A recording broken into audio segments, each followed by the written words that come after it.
I've been living in Norway for 10 years and speaking Norwegian for 8 of those years. After thousands of hours speaking with Norwegians, I learned a couple of tricks. And what I'm about to share in this video, I'm applying myself in my daily conversations every day. These 5 Norwegian habits that Norwegians do or say will help you to blend in and be accepted as one of their own faster.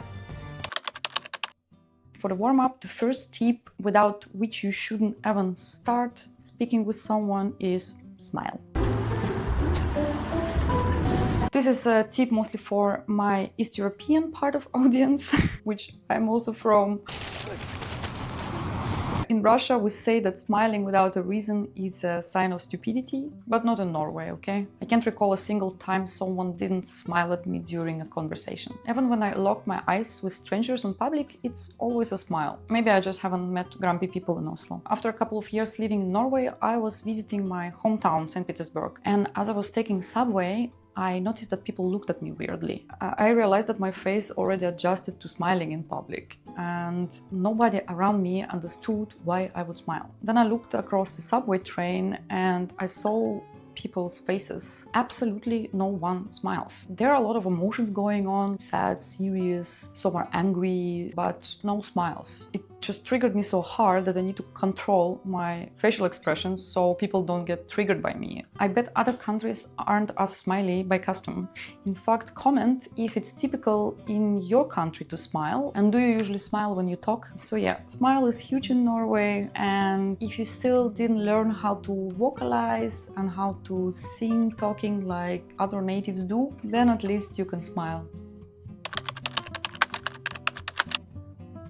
Second tip at the beginning level, when in doubt, say thank you. Being polite in Norway is everything. When you say yes or no, for example, always add thank you. It's essential, as skipping it can seem rude to Norwegians. Years ago, I met one of my best friends who's from the same country as me. She moved to Norway, and at the shop, when the cashier asked her if she wanted a bag, she just say no. No. And it felt jarring to me after nearly a decade in Norway.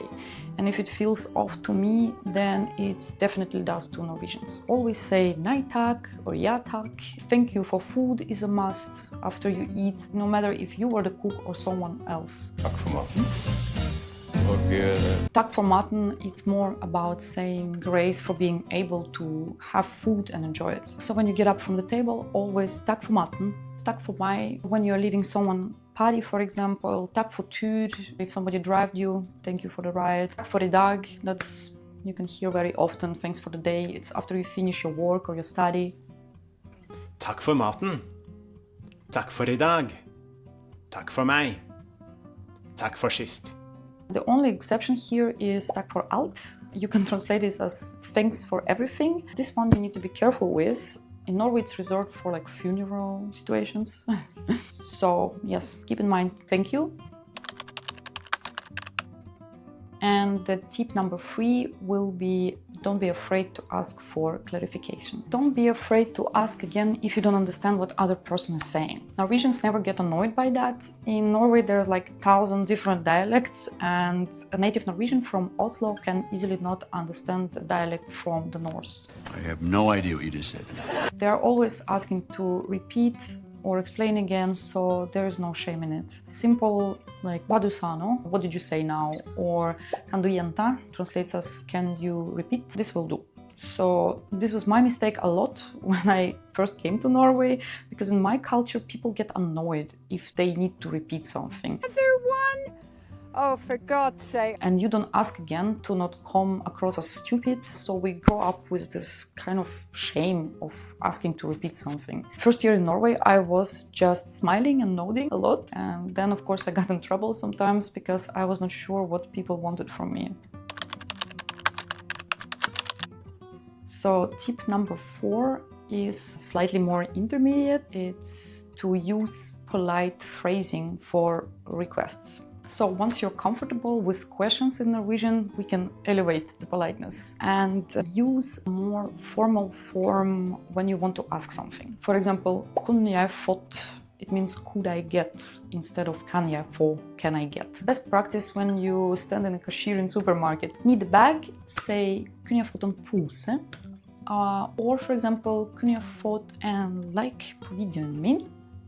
Du snill? This means, could I get a like on my video, please? Now, tickle that like button.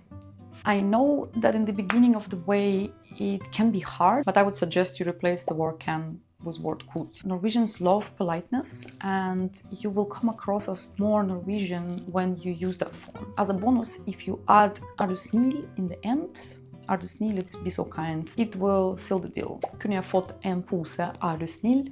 Could I get a bag, please? Tip number 5 will be controversial. It is about quirky use of a word jeg. So one odd habit Norwegian have is starting and ending sentences with jeg. It's translated as I. For example, jeg syns det morsomt jeg. I think it's funny I. Or jeg trøtt jeg. I'm tired I. So a little bit like Yoda. It's grammatically incorrect, but it's common in a casual speech. That is not correct. Because according to the encyclopedia...